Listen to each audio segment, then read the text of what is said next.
3 years ago, a man in a tailored suit stood on my property, looked around for maybe 10 seconds, and told me my land was a mistake. 6 months later, that same man was watching a $40 million housing development collapse right in front of him because of the very piece of land he thought was worthless. The funny thing is, if you'd asked anyone in town before all this started, they would have agreed with him. Back then, I owned what people around Dry Creek called Miller's Marsh. That wasn't the official name, just the name everybody used whenever they wanted a cheap laugh. It sat on the edge of town behind an old rail corridor nobody had touched in decades. Half an acre of muddy ground, stagnant water, cattails, mosquitoes, and one crooked fence that looked like it had survived every bad decision made since the 70s. If you drove by too fast, you might not even notice it was private property. The land came from my grandfather, Walter Briggs. Now, Grandpa Walter wasn't the kind of man who left behind grand speeches or life lessons.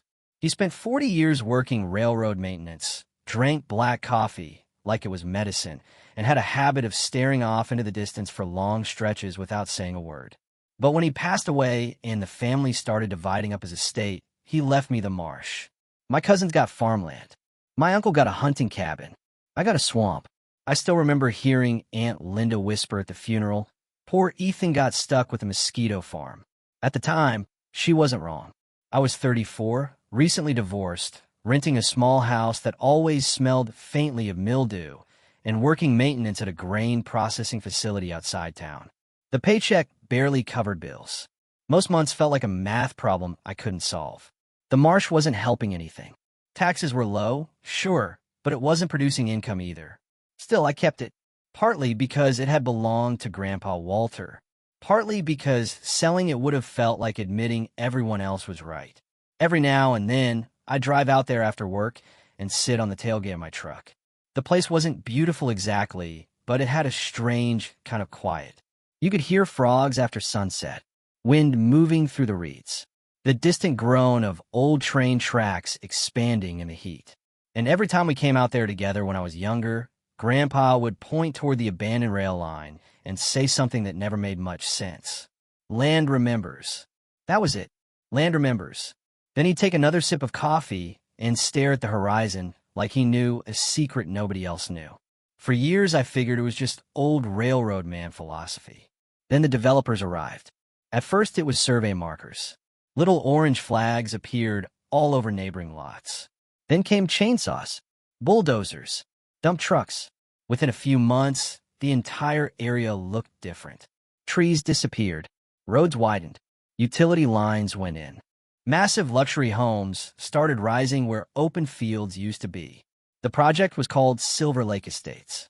The name itself was funny because there wasn't any lake. There was barely even a pond.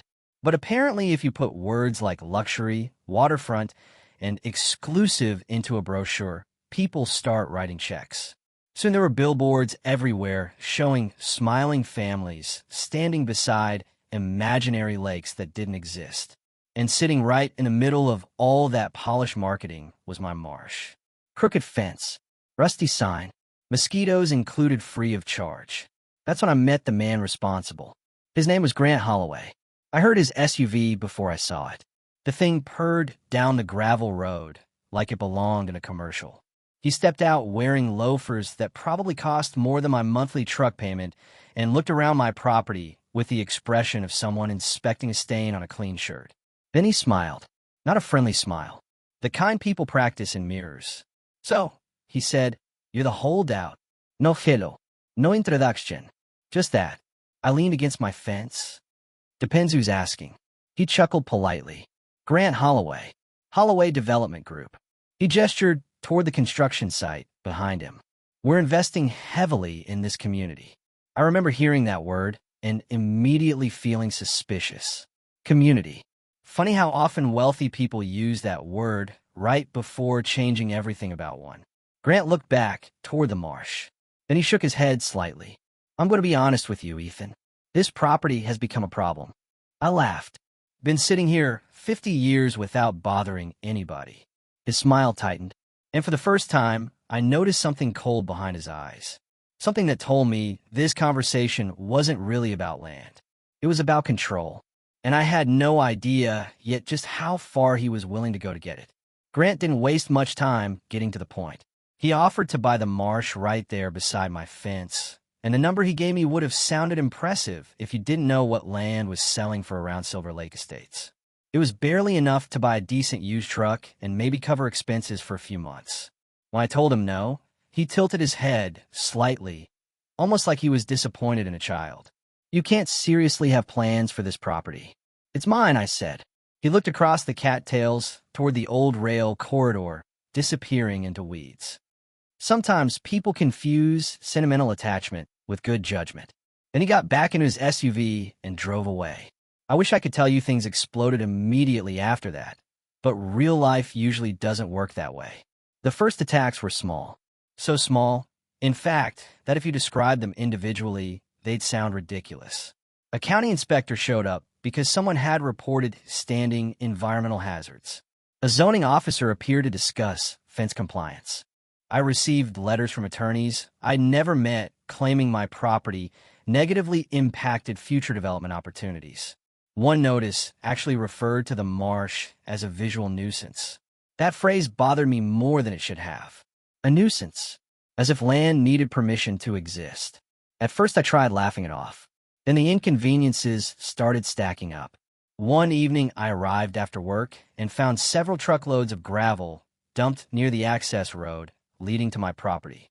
Not enough to block it completely, just enough to make getting through nearly impossible without risking damage to my truck.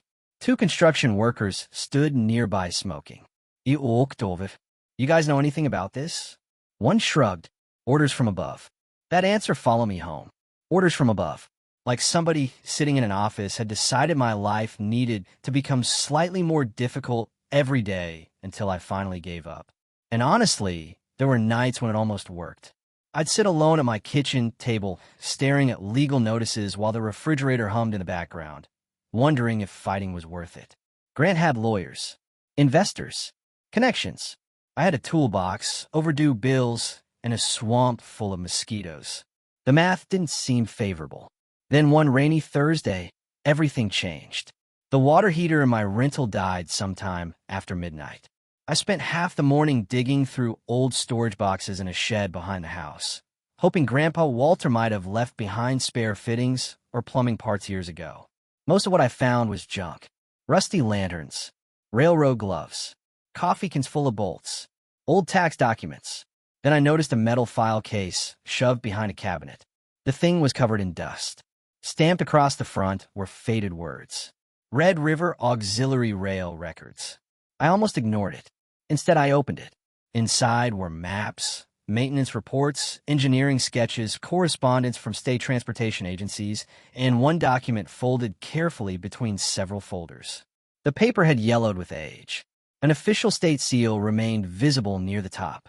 I sat there under a flickering light bulb, reading the same paragraph 3 times because it didn't seem real. Temporary Industrial Rail Service Authorization. Renewable under Continuous Access Provision. I remember saying out loud, "What the hell is that supposed to mean?" The next morning, I drove straight to Harold Finch. Now, Harold wasn't exactly what you'd picture when somebody says attorney. His office sat above a hardware store. Half the furniture looked older than the building itself. Coffee stains decorated every available surface. But Harold had known my grandfather. And more importantly, Harold understood old property law. He spent 20 minutes reading through the file. Then he removed his glasses and stared at me. "Ethan, do you understand what this is?" "Not even a little." He leaned back slowly. The rail corridor was never formally decommissioned. I laughed. Nobody's used those tracks in decades. Physically? No. He tapped the document. Legally is a different story. Then he explained. Back in the 1950s, the state had authorized auxiliary freight operations connected to regional transportation networks. Businesses disappeared over time. Rail traffic stopped. Everybody assumed the industrial designation died along with it. But assumptions aren't law. According to the original language, as long as access remained technically available and the designation was never officially terminated, industrial use rights survived.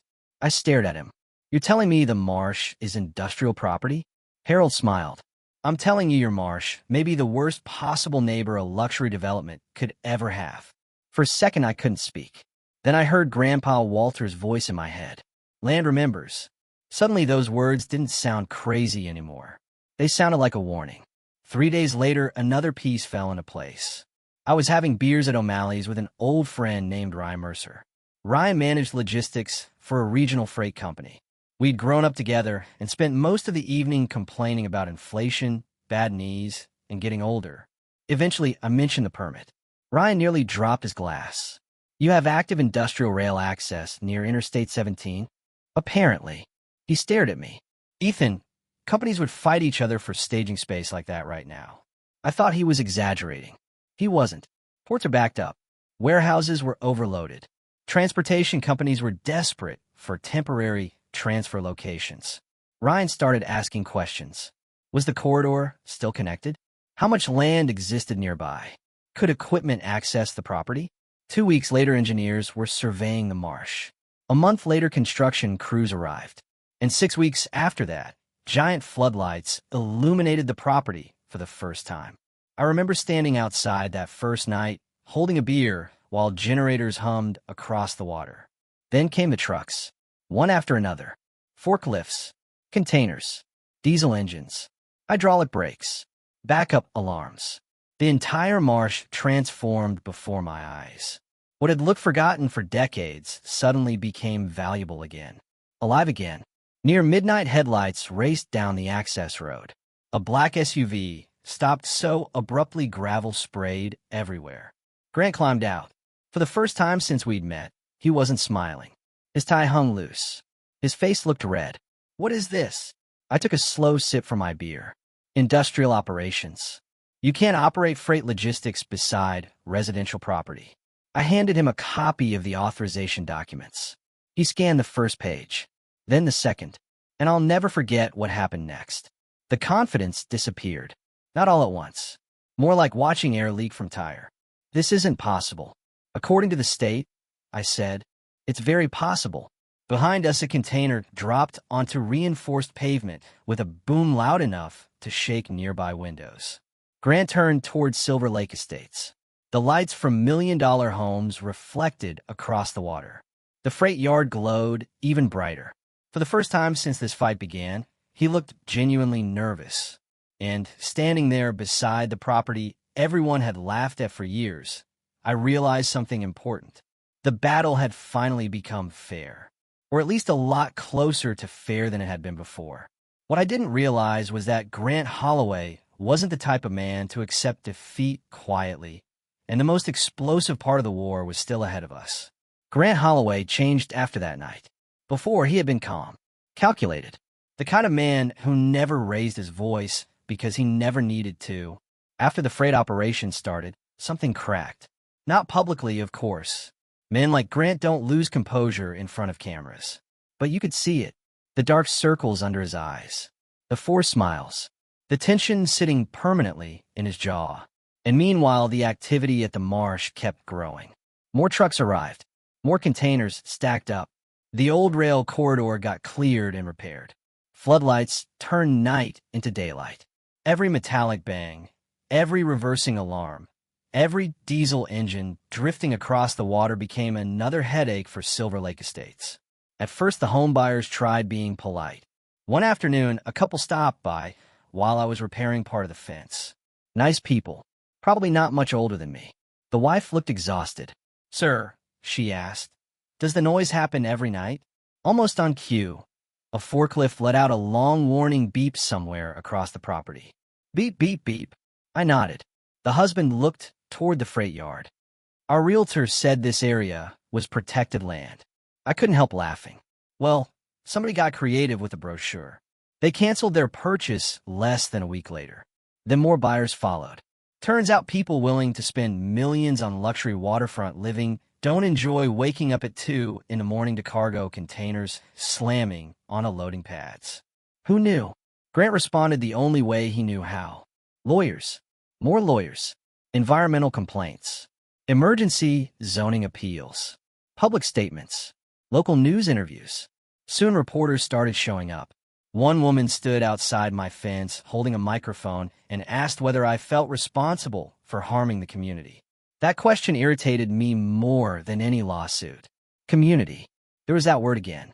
Funny how nobody talked about community when longtime residents were getting priced out of their homes. Funny how nobody mentioned community when wetlands were bulldozed or taxes climbed so high that retirees started moving away. I looked directly into the camera. Nobody cared about this land until wealthy people wanted the view. That clip spread everywhere. Some people call me a hero. Others call me selfish. The truth probably lives somewhere in between. Because if I'm being honest, by then this wasn't only about property rights anymore. It had become personal. Every letter, every threat, every attempt to push me aside because I had less money. It woke something stubborn inside me. Something I inherited from Grandpa Walter. The harder they pushed, the more determined I became to stand my ground. Then came the town meeting. And that's the night the entire county seemed to show up. The room was packed. Homeowners, contractors, retirees, reporters, people who genuinely cared, people who just wanted entertainment. Small towns have always loved public drama. Grant stood near the front wearing an expensive Navy suit and delivering a polished speech about economic growth, responsible development, and protecting the future of the community.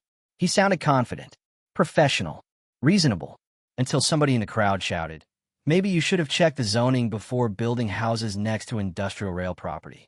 The room erupted in laughter. Grant's expression tightened immediately. A few minutes later, he pointed directly at me. "This man has intentionally damaged property values for hundreds of families."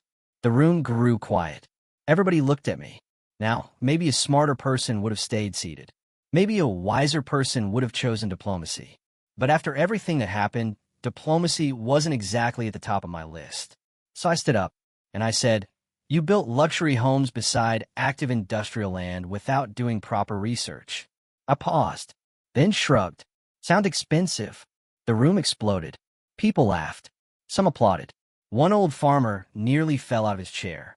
Grant stared at me with a look I'll never forget. Not frustration, not anger, hatred, pure hatred. And for one brief moment, I actually felt sorry for him, because I finally understood why he couldn't let it go. Men like Grant spend their entire lives believing everything has a price. Every obstacle, every problem, every person. Offer enough money, and eventually somebody says yes. But some things don't work that way. Especially history. Especially land. Especially people who've spent their entire lives being underestimated. 6 months later, the legal fight finally ended. State transportation authorities upheld the freight designation. Federal regulations protected ongoing operations. County officials backed away. Nobody wanted the legal liability. Investors started pulling out. Construction slowed, then stopped, then died completely. The model homes sat empty. Streetlights illuminated perfectly manicured sidewalks that nobody walked on. At night, the development looked almost surreal. Beautiful houses, no families, no laughter, no life. Just rows of expensive buildings staring across the water at freight equipment still moving beneath bright white lights. A ghost town facing a working yard. Eventually, Grant sold most of the project at a massive loss. After that, he disappeared. Some people claimed he moved to Arizona. Others said Texas. A few insisted he was still filing lawsuits somewhere. Honestly, I never bothered finding out. These days, I still visit the property sometimes. The marsh looks different now. Still muddy. Still full of mosquitoes. Still imperfect. But somehow it feels alive. Every now and then I sit on the tailgate of my truck near sunset and watch freight cars roll slowly down the restored corridor. Metal scraping softly against steel. The same sound Grandpa Walter used to listen to decades ago. And I think about something I've come to understand. Most people don't actually hate land. They hate being reminded that not everything exists for their convenience. Old neighborhoods, old history, old people, old mistakes. They're easy to ignore until suddenly they matter again. The funny thing is, people still argue about what happened. Some say I protected my rights. Others say I destroyed families' dreams out of spite. Maybe both arguments contain a little truth. But here's the question I still come back to. If somebody tries to erase your home, your history, and your dignity because they think progress matters more than people, are you wrong for fighting back? I'd genuinely like to know what you think. If you were in my position, would you have sold the land and walked away? Or would you have done exactly what I did? Leave your thoughts in the comments below because stories like this never really end when the lawsuits stop. They end when people decide what they believe is fair, and around here, folks are still arguing about that to this day.